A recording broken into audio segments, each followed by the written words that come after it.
ఈ అయోధ్యకి పంపిన లడ్డూలు ఈ లడ్డూలు కాదు, ఇవి వేరే లడ్డూలు.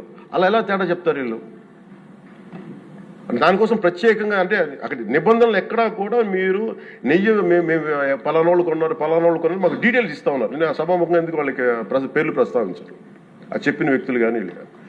నేను అడిగింది ఏంటంటే, ఓకే మీకు దాని మీద ఆధారాలు ఏమున్నాయి, మీరు ఈ లాటే పంపించారు అయోధ్యకి అనేది మీకు ఏముంటాయి? ఎక్కడ ఏం లేదు, అన్ని గాల్లో మాట్లాడుతున్నారు వీళ్ళందరూ. ఇప్పుడు మేము ప్రత్యేకించి మేము అడుగుతుంది ఏంటంటే, దీనికి సంబంధించి కంప్లీట్ పాలక మండలి బోర్డు, టీటీడీ పాలక మండలి board, they have to take responsibility.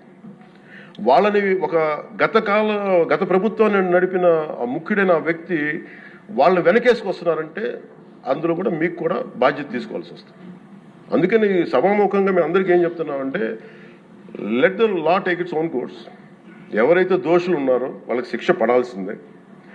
మా ఉద్దేశం ఒకటే అధ్యక్ష, ప్రాబ్లం ఎక్కడ ఉంది అంటే ఇందులో మనందరం కూడా, ఇందాక మన గౌరవ సభ్యులు మాట్లాడతా, నెల్లూరుకు సంబంధించి సోమిరెడ్డి గారు మాట్లాడతా, దర్గా కానీ మన కశ్మూర్ దర్గా గురించి వీటన్నిటి మాట్లాడుతూ ఉంటే, బేసిక్గా నేను కూడా నెల్లూరులో పెరిగాను కాబట్టి నేను అర్థం చేసుకోగలను. అది ఎక్కడా కూడా వేరే మతాలను కించపరచడం అనేది తెలియదు అది ఈ దేశం. అందుకే ఈ దేశం ఇలా ఉండేది కాదు. అలాంటి దేశం సాంప్రదాయాలని వీళ్ళు కూర్చోబెట్టి, కల్తీ జరిగిందంటే వెరీ సింపుల్గా ఏం చేయాలి, అడల్ట్రేషన్ జరిగింది, మేము కూర్చోబెట్టి దీన్ని కరెక్ట్ చేసుకుని మీరు కరెక్ట్ చేయండి, మేము మీకు మద్దతు ఇస్తాం, ఇంతే చెప్పాలి అధ్యక్షుడు. అంతేగాని దాన్ని వెనకేసుకు వస్తున్నారు అంటే, ఒకటి క్లియర్ కట్ రిపోర్ట్ ఉంది, అందులో నెయ్యి లేదనేది, అందులో రసాయనాలు ఉన్నాయని ఇది క్లియర్ కట్ చెప్పింది. ఈ రసాయనాల్లో ఏమున్నాయి అనేది అది పెరుమాళకి ఎరుగదు, ఆయనే కూర్చొని చేయాలంటే. ఒక రిపోర్ట్ ఏమో మాకు ఎన్డీడీబీ రిపోర్ట్ ఏమో దాంట్లో ఖచ్చితంగా ఈ జంతు సంబంధించిన అవశేషాలు ఉన్నాయి అనేది చాలా స్పష్టంగా చెప్పారు. అది ప్రాపర్ ఆథరైజ్డ్ బోర్డు. ఇప్పుడు వీళ్ళేమో కూర్చొని అది కూడా మాట్లాడలేదు. Very clear cut as on today special మన సిబిఐ ఇచ్చిన మన ఛార్జ్ షీట్ ప్రకారం ఆ నెయ్యి కాదు, ఇది పామాయిల్తో పాటు రసాయనాలు కలిపింది. దీన్ని కూర్చోబెట్టి వాళ్ళు ఇంత మాట్లాడుతున్నారంటే ఇది ఖచ్చితంగా ప్రజల మధ్యకి వెళ్ళాలి. దీని నుంచి లబ్ధి పొందేది ఏం లేదు ఇక్కడ. కానీ ఇది ఏంటంటే, ఇది ధర్మానికి సంబంధించిన విషయం అధ్యక్ష. ఇదే ఇష్యూ కనుక, ఇదే సమస్య కనుక ఏ ఒక్క మతానికి జరుగుంటే, హిందూ ధర్మానికి కాకుండా, వెంకటేశ్వర స్వామి వారికి కాకుండా ఇంకెవరికి జరిగినా కానీ ఈ దేశం గగ్గులైపోయింది, ప్రపంచం అంతా గగ్గులు పెట్టేసేవాడు. సమస్య ఏముందంటే, ఇది ప్రతి ఒక్క హిందూ కూడా ఆలోచించాల్సిందే. ఎందుకంటే ప్రతి హిందూకి బై నేచర్, మా ఇంట్లో కానీ ఎవరు, ఇందాక మన సోమిరెడ్డి గారు చెప్పినట్టుగా, మీరు దర్గాకి ఏదంతా చూస్తే మేము దర్గాలు కదా, చిన్నప్పుడు మేము స్కూల్లో ఉన్నప్పుడు రొట్టెలు పండుగ దర్గా మెట్లు వెళ్ళి మేము కూర్చోబెట్టి, అక్కడ ఇర్రెస్పెక్ట్ హిందూస్ ఇది ముస్లిం ఫెయిత్ అనుకోకుండా వెళ్ళి కూర్చోబెట్టి అందరూ గౌరవించి దాన్ని ఈ రోజుకి వెళ్తారు హిందువులందరూ. సో ఈ దేశ మూల సంస్కృతి మన ఇస్లాంని గౌరవించేది, క్రిస్టియానిటీని గౌరవించేది, సకల మతాల్ని గౌరవించేది. అలాంటిది హిందూ ధర్మానికి సంబంధించిన 7 కొండల వాడు కలియుగ వెంకటేశ్వరుడు దైవం అంటానికి చాలా క్లియర్ కట్ ఉంది అది. ఎందుకంటే కలియుగంలో జరిగింది ఆయనే, దీనికి ఆధార పురుషుడు, ఆయన మూల పురుషుడు. అలాంటి ఆయనకి పెట్టే ప్రసాదానికి ఇంత అపవిత్రం చేసిన తర్వాత వీళ్ళు ఏమి కూర్చొని దాన్ని తప్పు లేకుండా లేదన్నట్టుగా మాట్లాడుతుంటే, వీళ్ళకి నాకు ఏం మాట్లాడాలో తెలియదు. దీనికి ఒక్కటి కూడా ప్రజలకు తెలియజేయాల్సింది ఏంటంటే అధ్యక్ష,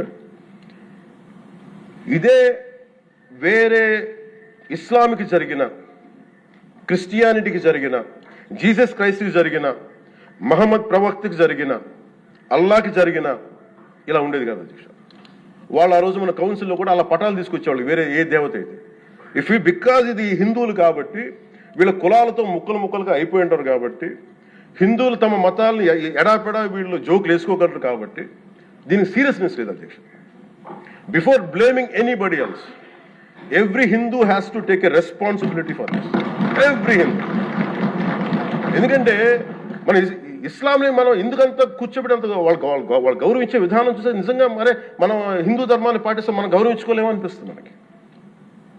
అది మిగతా మతాలను చూసి నేర్చుకోవాలి అధ్యక్ష. వీళ్ళకి ఏముంది, వీళ్ళు ఇంత మాట్లాడుతున్నారు తిరుపతి లడ్డు మీద. నిజంగా వీళ్ళు కనుక మాట్లాడితే, అదే వేరే మతం గురించి ఎందుకు మాట్లాడరంటే ఓట్లు పోతాయి అధ్యక్ష.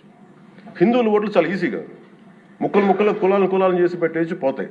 ఆ వెంకటేశం కాబట్టి శివుడు ఉంటాడు, శివుడు కాబట్టి అమ్మవారు ఉంటాడు. ఈజీ వాళ్ళకి. ఈ నైజం జనాల్లో మారినంత కాలం ఇలాంటివి జరుగుతూనే ఉంటుంది. వీళ్ళు ఇలాగే మాట్లాడుతూనే ఉంటారు. కర్రలు పట్టుకుని వాళ్ళు నుంచున్నారేంటి సార్? మీరు కదా రావాలా? మీరు రాకుండా వాళ్ళు నుంచోవడం అది ఎంతవరకు సంప్రదాయం? అంటే లేదండి అంబటి రాంబాబు గారి కారులో కర్రలు ఉన్నాయంట అని వాళ్ళు గౌరవ సీ గారు నాకు చెప్తున్నమాట. వాళ్ళ కారులో కర్రలు ఉంటాయంటండి, అందుకని వీళ్ళు కూడా కర్రలు పట్టుకుని. సరే, వాళ్ళ కారులో కర్రలు ఉంటే మీరు కదా కర్రలు పట్టుకుని ఉంచోవాలా? లాండ్ ఆర్డర్ని వాళ్ళెవరు సార్ చట్టాన్ని చేతిలోకి తీసుకోవడానికి? వాళ్ళు కర్రలు పట్టుకుని ఉంచుంటే మీరు పక్కన సోద్యం చూస్తున్నారా? తప్పు కదా, చట్ట వ్యతిరేకం కదా. సో ఇది కరెక్ట్ కాదు సార్. ఇలాంటి కొత్త సాంప్రదాయాన్ని తెరలేపద్దు. ఒకరికొకరు కొట్టుకు చంపుకునే సాంప్రదాయం వద్దు. కూటమి ప్రభుత్వం కష్టపడి మేమందరం ఫామ్ చేసింది రాష్ట్రాన్ని అభివృద్ధి పదంలోకి తీసుకెళ్తారని, అంతేకాని ఆడబిడ్డలకి రక్షణ కల్పిస్తారు, అంతేకాని ఫ్లెక్సీల కాపలా కాస్తారని మేము అనుకోలేదండి. ఈరోజు ఫ్లెక్సీ మీద చెయ్యరగదీస్తా, నువ్వు రారా చూసుకుందో, నువ్వు మొగడవైతే చూసుకుందో, నువ్వు వాళ్ళ ఇలా అని ఒక శాఖ చైర్మన్, గ్రంథాలయ శాఖ చైర్మన్ లకారంతో బూతులు రెండ్రా చూసుకుందామని. అరే తప్పు చేస్తే మీరు చట్టరీత్యా చర్యలు తీసుకోండి. చిల్లీస్ నుంచి మీరు డైరెక్ట్ గా నల్లపాడు పిఎస్కి తీసుకొచ్చి అరెస్ట్ చేసి ఉండొచ్చు. మీరు ఎందుకు ఊరంతా తిప్పుతున్నారు? అంటే ఇంట్లో పెట్టి ఇంట్లో ఇల్లంతా ముట్టడి చేసి తగలబెట్టి అప్పుడు మీరు అరెస్ట్ చేయాలా? అంటే అదేదో చెప్తాడు చూడండి కిక్ సినిమాలో, ఊరికే పెళ్లి చేసుకుంటే కిక్ ఏముంది, చేసింగ్లు పికప్పింగ్లు ఉండాలని. సో అదే జరుగుతుందండి. ఎనీవే, కొత్త సాంప్రదాయానికి తెరలేపద్దు. కర్రలు పట్టుకునే వారి మీద చట్టరీత్యా చర్యలు తీసుకోవాలి. ఈ ఆస్తి నష్టాన్ని కలుగు చేసిన ప్రతి ఒక్కరి మీద చట్టరీత్యా చర్యలు తీసుకోవాలని కోరుతూ గౌరవ సీఏ గారికి అర్థిస్తుంది. ఆయన చెప్పారు ఫ్లెక్సీలు పెట్టడం తీయడం మాది కాదండి, అది మున్సిపాలిటీ వాళ్ళని అడగండి అన్నారు. అఫ్ కోర్స్ వాళ్ళని కూడా అడుగుతాం. మీరు మాత్రం మీ పక్కనే ఉండి కర్రలు పట్టుకున్న వాళ్ళని మాత్రం ఉపేక్షించద్దు. అలా వాళ్ళని ఉపేక్షిస్తే రేపు సాధారణ పౌరులు కూడా రోడ్డు మీద కర్రలు పట్టుకుని తిరిగేస్తారు.